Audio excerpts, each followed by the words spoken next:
Assalamualaikum warahmatullahi wabarakatuh. Di kalangan tasawuf mungkin sudah tidak asing lagi dengan nama Hasan al-Basri, seorang ulama zuhud dan sufi ternama dari kalangan tabi'in.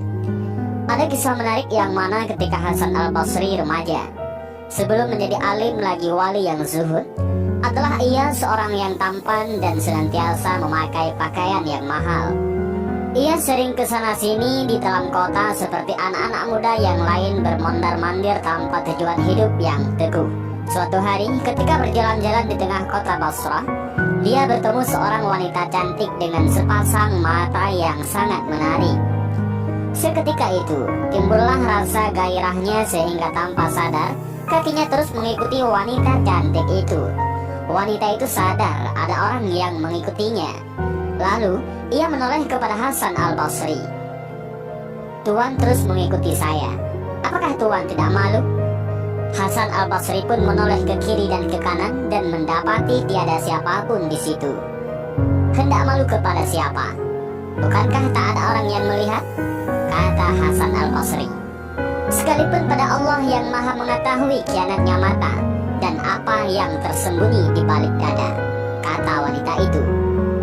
Hasan al-Basri tertegun mendengarnya, namun karena tak mampu melawan nafsunya, dia tetap mengikuti wanita itu. "Mengapa Tuan masih mengikuti saya?"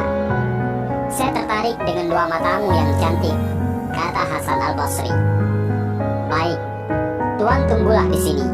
Biarlah saya pulang dahulu dan akan saya hantarkan apa yang Tuan mau," kata wanita itu. Hasan al-Basri pun menunggu dengan rasa berdebar-debar. Tidak lama kemudian, dari dalam rumah keluarlah seorang pembantu wanita tadi dengan mengeluarkan suatu kotak berbalut sapu tangan.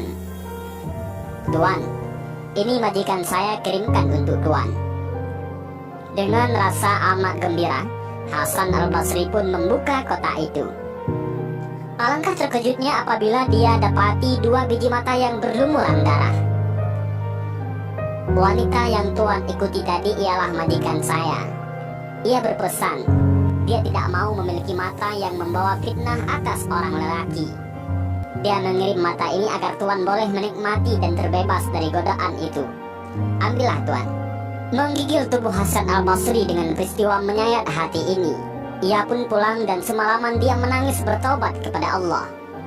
Keesokan harinya, Hasan al-Basri pun pergi ke rumah wanita itu lagi untuk meminta maaf. Namun, menurut tetangga yang berdekatan, wanita itu telah meninggal karena terlalu sedih akan dosanya. Bergetar hebat hati Hasan al-Basri mendengarnya. Rasanya bagaikan hendak tumbang. Selama 3 hari menangislah dia di rumahnya. Pada akhir malam yang ketiga itu, Hasan al-Basri telah bermimpi melihat wanita tersebut sedang duduk di taman surga. "Wahai Tuan, dari dulu saya telah memaafkan perbuatan Tuan yang tak senonoh itu. Karena dari perbuatan Tuan, saya akhirnya duduk mulia di hadapan Allah. Kalau benar engkau memaafkan saya, berilah saya nasihat agar saya menjadi orang yang soleh," jawab Hasan al-Basri. "Bertobatlah waktu Tuan sendirian atau ketika banyak orang. Ingat Allah dan berzikir serta beristighfarlah dengan sungguh-sungguh pagi dan petang." Hasan al-Basri pun kemudian mengamalkan nasihat tersebut. Beliau akhirnya dikenali sebagai wali yang zuhud, taat, dan termasyhur karena memiliki budi pekerti yang mulia.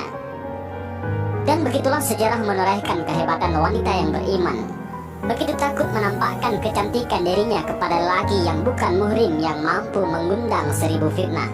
Lebih-lebih lagi pada zaman yang penuh kerusakan ini.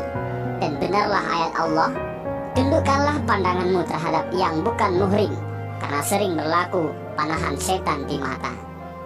Dan inilah sedikit kisah tentang Hasan al-Basri dan wanita yang menjaga auratnya. Mudah-mudahan dengan kisah singkat ini bermanfaat. Wallahu a'lam bishawab. Assalamualaikum warahmatullahi wabarakatuh.